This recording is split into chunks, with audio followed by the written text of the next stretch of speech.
Hi, it's Joy, and so much for watching The Rings of Power, Season 2, Episode 6, Where is he? I'm guessing that he is Sauron, could also be the Stranger. Very excited for another episode. A reminder that you can find the unedited version of this reaction on my Patreon, and let's go. Anything's better than dying out Adder or chase a ghost. So the orcs aren't pleased with this decision to chase Sauron. A map of where they were headed. So chase them down. We have tried, my lord. All our dispatches go unanswered. Must I do everything? Remember, there are like problems with the dwarves and their rings. What is your name again, Smith? He's losing himself. You don't remember? Of course I remember. Just give me a moment. Lord Calibrimbo. Give me a moment, I said! Is Sauron doing this to him? Everyone take a respite. Or is it the stressful toll of the work? Very well then. As you wish. I'll speak to them myself. Oh, there is something. Washed up this morning. He appeared to be carrying a message. Does he bring me or bring him? And now all we can do is leave him in solitude. Give him time. I don't think solitude's what he needs. You brought them here. Everything's going to plan. Against which everything else feels forever thereafter. A dull grey. We can bond over how Sauron broke our hearts. Halbrand is Sauron, isn't he? When did you figure that out? When you had him in your grasp or after? From what I've, no, orcs aren't just, a little bit misunderstood. They're pretty, significantly evil, right? We will speak again. Elves twisted by dark magic with dark, murderous desires. She has a reason for her strong hatred. Maybe it's not wholly based in truth, but... He renounces his crimes and pledges his loyalty to Numenor's true ruler. Never mind. Didn't commit any crimes, and the true ruler is Miriel. So, yep. Elendil, do you renounce your crimes? I didn't commit them, so I can't really renounce them. I do. Very And do you accept Ned Stark of him. For Numenor's true ruler is now, and to the end of her days, Miriel, daughter of Tar Palantir! And the only traitor here is you. Actually, there are a few traitors here. Like, your daughter's a traitor now, his son's a traitor, the dude standing next to him is a traitor, these guards are probably traitors, or the guards may just be doing their jobs, needing a paycheck at the end of the day. But what he's done here is masterful, because he's the evil king, because he seemed so merciful, if he just renounces his claims and just admits the truth, I'll let him go. And he knew he wouldn't. Either if he did say, I want to live, so I'm gonna say, yeah, you're my king, then you get a victory, because you take away the strongest supporter of Miriel, and anyone else who tries to support Miriel, you can be like, oh, look, even Elendil said I was the rightful ruler, so... Or, the most likely outcome, he refuses to do that, and you get to kill him. What is old Eowyn gonna do about this? Now what are we to do with him? You have done quite enough, boy. Yeah. You really, the situation is on the brink of civil war now. Perhaps we should...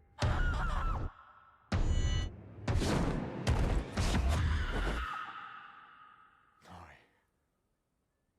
No, thank you. Who's snoring? Just leave. Get clear of them. Run away. And where exactly would we go? This is their home.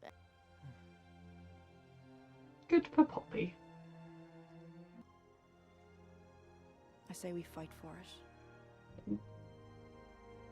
I worry that they'll be outnumbered and overwhelmed, but... Only when the vision of your heart is single to the service of the secret fire. But there are so many.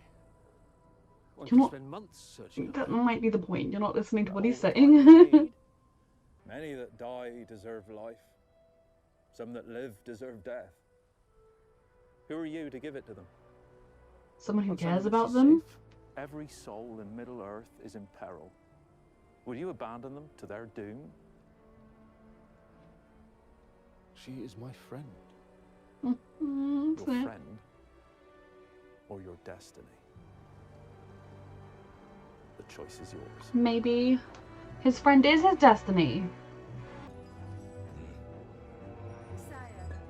He's greedy. He think he had gold sickness. He didn't know it was the ring.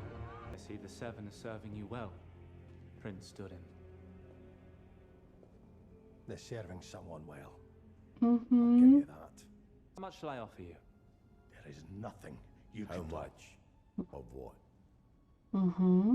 I understand you. Your father has We lost can himself. provide a steady The answer is no. Is it because he's greedy? He wants regrets to Lord Celebrimbor. he wants to keep everything to himself. It's not because he trusts his son. It's not because he doesn't trust Sauron. It's his easy acceptance of that should concern you. They'll be back. Yeah. Back. Bargaining tool. We can name our price. Yeah. You gone mad. I mean, The yes. whole world's gone mad. The rings have got to him. To double his work teams. We're expanding the dig. Again. Belongs to me. No. You belong to it. He's not wrong. If it is otherwise, please prove it. If it's otherwise, take it off and put it on again. Take it off. He's almost got through to him.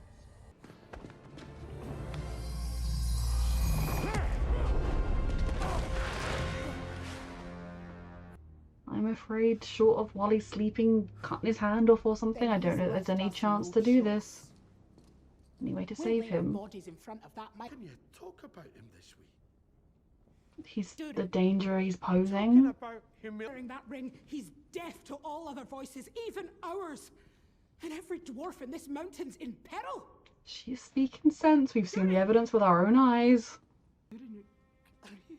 It's hard to watch your father fall. Lost and far away, yes, but he's still in there. You can't save him by doing nothing. Cast into the sea to face trial by abyss. You feeling They good are about that, summoning the girl? Sauron as we speak. His offer of mercy still stands. If you swear. Swear fealty to him. Like, he took acceptance of his crimes because he feels guilty for the fact that the boy died. Like, even though whatever his part is, whatever it wasn't, I feel like that's why he was willing to swear that, like, swore fealty to his crimes. Took acceptance of his crimes is what I mean. Like, he refuted them. He said they were bad. Like, because he blames himself for that and he's feeling that loss. And probably feels like, in a way, his faithfulness is part of what lost his son, etc. But the evil, traitorous usurper who's behind all this? No way. He's swearing to him. Hardly mercy. This family has lost. I cannot lose you two. You pushed him away. You've lost him. Please. Unless you make different choices. And there are no words left for us to speak. He is beyond disappointed in you. You made sure of that. Had become hatred for me. No, You forever shut your ears to my voice. he will never stop loving you, but your own actions have disappointed Before him. Rather die with a heart that is whole than live with one broken by cowardice. I mean, it's not cowardice to live to fight another day. It is the will of the Valar that my life be spared. Then it will be. He is a little bit of an example of, like, religious extremism or whatever with his beliefs, but at the same time, it's not even like the new king is honorable or a good person. Like, he's already doing things that are really shit and really oppressive. That Ariadne or whatever her name is, Iariwen, I can never get that girl's name right. They don't say it enough for me to, like, hear it and keep it in my head. Like, she just fully jumped into the, like, conspiracy theory train, essentially, you know, like, becoming part of this hateful group that all these little things she's been feeling, they brought them to the surface, and now she has power, and she accuses her father of being deaf to listening to her, but at no point has she considered listening to him and seeing his point of view. Maybe he won't listen to hers, but she won't listen to his. Remember how you've trusted her and others like her to be singers of the mountain, and now you're ignoring them? Then we'll be ready. Two separate kingdoms being torn apart. One by an evil outside force, the other one just because a guy wanted some power. And accept the judgment of the Valar. Please let the Valar save him. It would be brilliant. Otherwise, I don't particularly want to watch him beaten by a serpent. This is the path you started us all down, girl.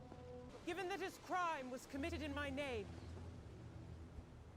I have the right to face the Valar's judgment in his place. Oh my god.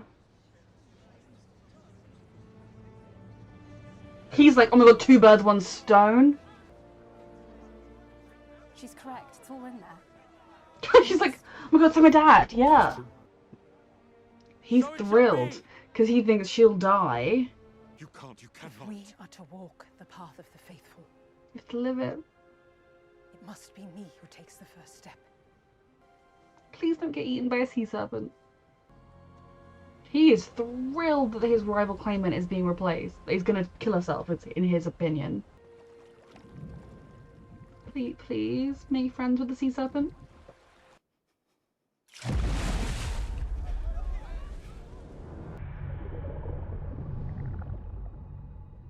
She's great. We shouldn't eat her. The Valar have deemed her Worthy, right? Ha! innocent. Far better statement than him doing it. Ha ha.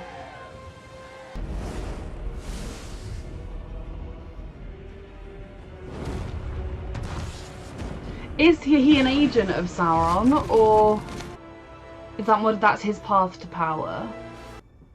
Maybe the flood she saw was actually a flood of, like, cleansing. And use Uruk. Ooh, she said it. Eradicate all trace of Sauron from this world. Except for I don't think an elf army is on its way, so... What then? What then for the Uruk? Will I mean- your High King permit us to return home in peace? Or will he proceed with his plans to invade Mordor? I mean, my question would be, are you going to stop capturing and murdering people? If you're just gonna go, like, you've already, like, you've stolen the Southlands, you've made it Mordor, great. Are you now gonna, any, like, non-orc who comes into your territory or you come across, are you gonna give them safe passage out of Mordor? And then just live your own little orc lives by yourselves? Because if so, we can work out a deal. But if you intend to keep on enslaving and murdering people, I don't see a deal in the future. The shadow. This must be what he wants. Yep. Think about who told you about this. Who told you where Sauron was going to be? Was it Galadriel or was it Sauron? Also, like, Galadriel actually tried. She was like, okay, I'm gonna call him an Uruk. I'm gonna trust him. I'm gonna offer that we can do this thing together. And he was like, nope, gonna be a treacherous orc. Nope. Do not take his law. I will make him choke on it. No. Think about who told you to come here. All his design. Is it what he wants, mate? Because I don't... Yeah, your orcs aren't sure. You're a fool. She actually tried to work with him in good faith, which I thought would take a lot more pushing. He's getting everything he wants. 9 rings to forge. Not so all-powerful and all-deceitful, are you? I mean, he has a backup plan within a backup plan within a backup plan, and there's a backup plan inside that backup plan, and then inside that backup plan, there's a backup plan, but... Ooh.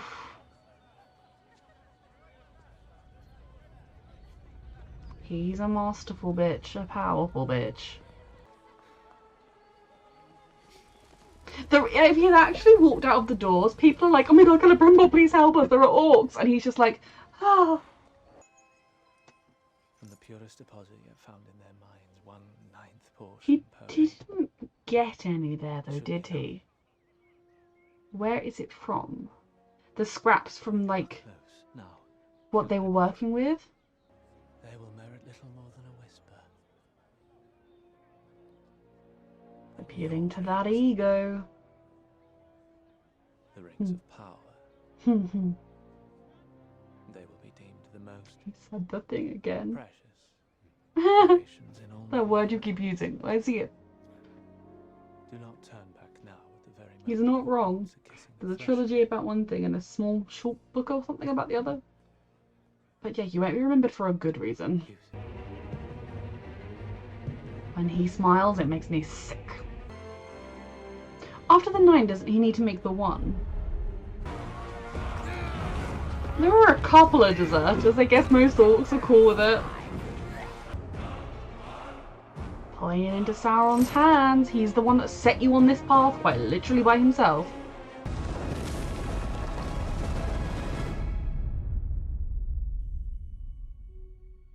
Good luck, Aregion. So the biggest thing in this episode was definitely the Numenor stuff. I mean, obviously there was a lot of other big stuff. But Miriel, Elendil staying true to his faith and true to his vow, like his beliefs. He's not going to corrupt them for anything, including his own life. His daughter just missing the point entirely yet again. And then Miriel being willing to do the sacrifice instead of him. And I wonder if it had been Elendil, would the Valar, the sea creature, have made the same decision, or would it have been like, nah, not worthy? Is there actually something mystically, spiritually Valari about that, or was it just a complete random chance that she was saved? But what is it going to do to Numenor now? Because the faithful, as they call them, they are now going to be like, our guy was proved innocent, Miriel was proved innocent, Miriel was saved by the Valar, we were right. You know, they're going to be even more strongly doing what they're doing, which probably means the bad guys are going to get even more power hungry and commit atrocities in the name of keeping their power, no doubt. What is going to happen? What is the situation on Numenor? And will it shake any foundations of any people who were loyal to the usurper, rather over now looking at this and being like, maybe Miriel is actually the one that we should be following? I'm very intrigued to see how it all shakes out. Still very disappointed in Elendil's daughter, whose name is Arwen.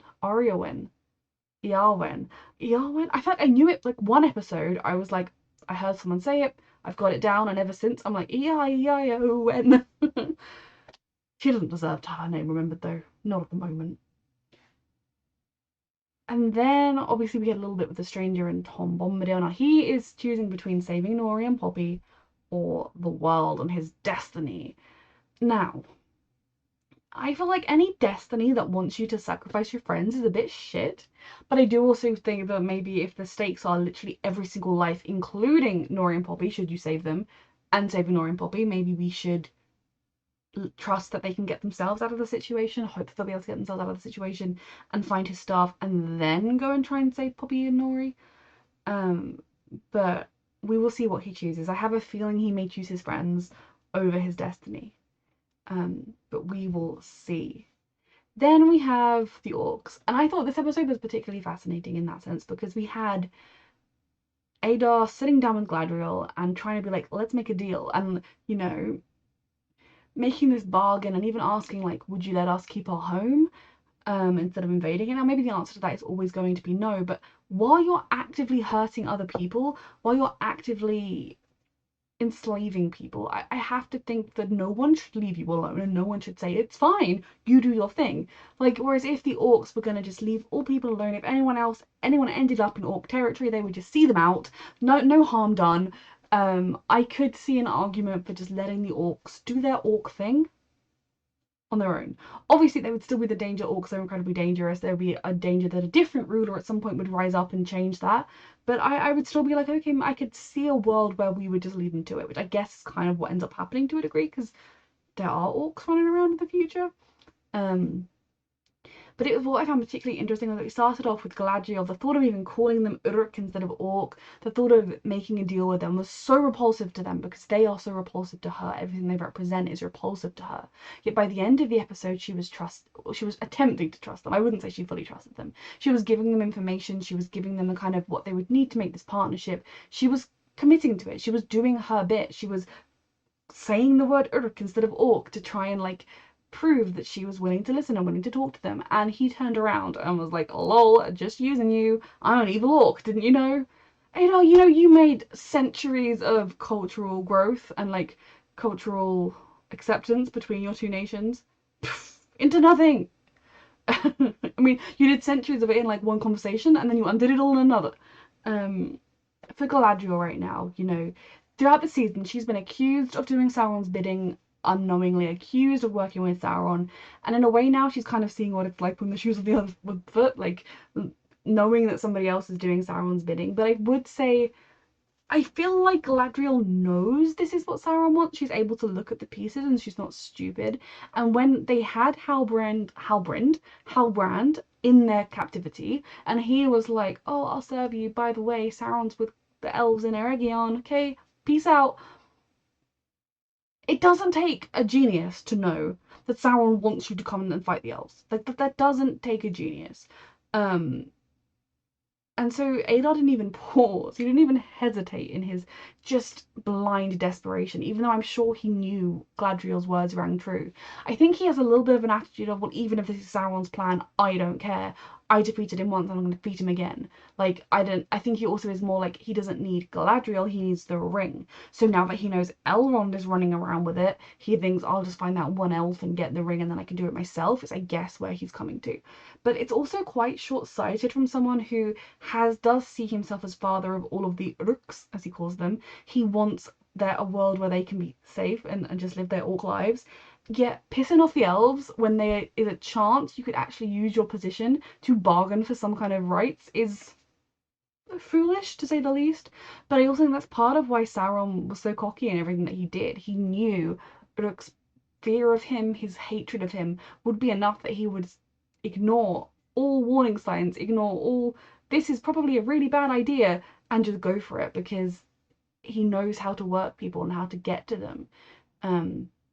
And it makes me sick. So Galadriel's in a bit of a sticky situation. Now, last we heard, there was not going to be an elven army coming, because at least not from where Elrond went to, because he was like, nope, this is all Sauron's plan. I refuse to send the elven army, which now maybe is not the untruest of things, given that that is apparently what Sauron wants. But it does also leave the elves of Eregion quite vulnerable, but then they also have Sauron in their midst, so they're screwed 1,000 ways. Well, how is this all gonna work? I mean, I feel like there's gonna be a big bloody brutal battle, and maybe Elrond himself will return to try and help out the situation because he can't convince the king. I don't know, we will see. I hope we get to see at least a little bit of that discussion that they had, because we kind of were just left with the king being like, no, I will not do it, it's what Sauron wants, and then we just left it there. Then the dwarves, they are not doing too great. I appreciate Durin and Disa's stand, but I don't think it's going to work in the long run unless, like, their hope is that the rest of the dwarves will say, hey, wait, our king is actually, he's lost the plot, we need to not do what he says.